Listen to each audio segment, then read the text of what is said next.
আজ আমি আমার মেয়ে থেকে মা হয়ে ওঠার গল্পটাই তোমাদের সাথে শেয়ার করব।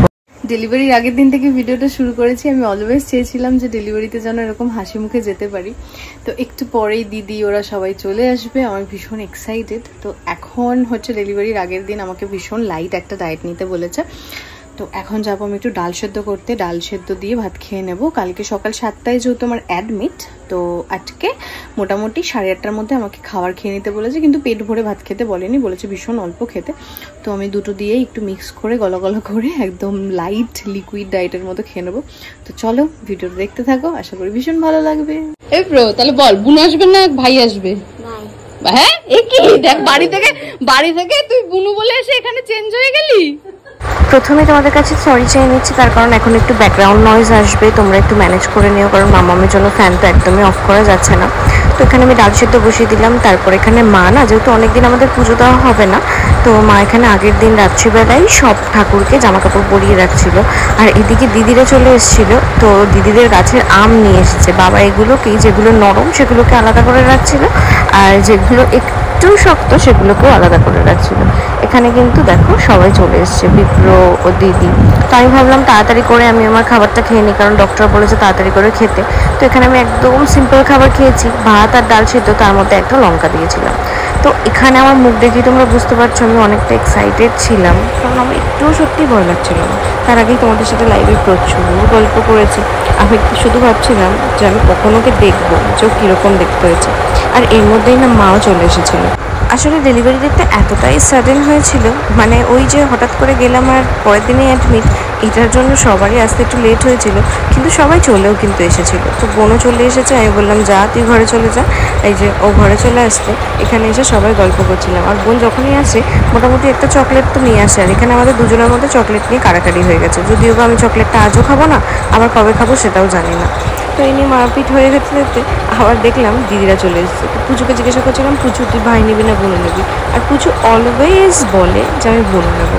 জানো তো আমার মেয়ের খুব শখ, শুধু তার একটাই কারণ হচ্ছে প্রচুর সুন্দর সুন্দর জামা পরাতে পারবো।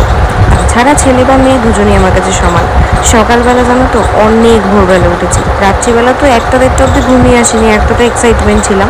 তো সকালবেলা এখানে ডক্টর আমায় বলেছিল ভালো করে স্নান টান করে শ্যাম্পু ট্যাম্পু করে যেতে, তাকে আমি করে নিয়েছি। আমার বর তখন চলে গেছিলো রেডি হতে।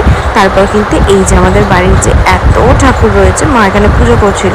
তো আমি এখানে এসে ভাবলাম যে একটু পুজোই দেখি। আগের দিন রাত্রিবেলা যেহেতু অনেক ভোরে আমার ওটি, তো এই জন্য আগের দিন রাত্রিবেলায় অনেক ফুল এনে দিয়েছিল। আর এখানে পুজোটা দেখে তারপর আমি বলছিলাম আমি তোকে খুব মিস করবো। মানে এই যে বেবি বাম্পসের ভিতরে থেকে একটা রেসপন্স করা, সেটা তো একটা আলাদাই ফিলিংস, তাই না?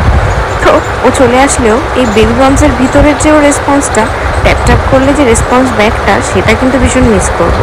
তো ঠাকুরকে এখানে প্রণাম করে নিয়েছি, এবার তো আমাদের বেরোতে হবে। সবাই আস্তে আস্তে রেডি হচ্ছিল, আমাদের যা যা ফর্মালিটিস আছে সেগুলো গিয়ে আমরা পূরণ করব।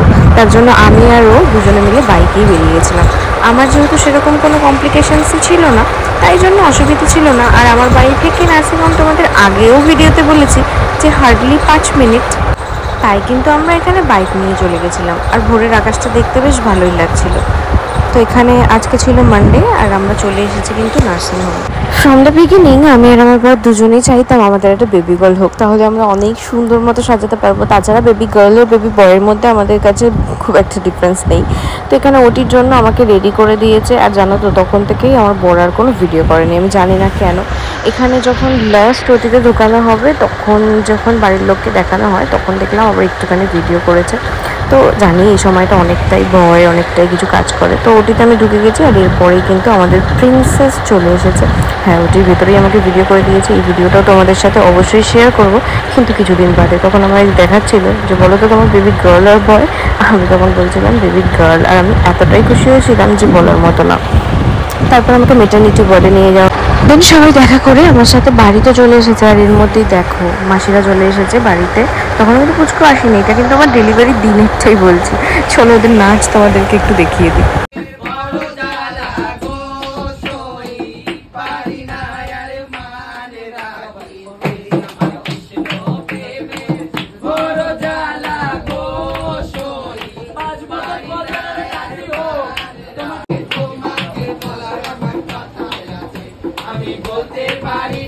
আফটার ডেলিভারি যেহেতু আমার সাথে সবাই দেখা করতে গিয়েছিলো, তখন বলে দিয়েছিল যে সবাইকে খুব কম কথা বলতে।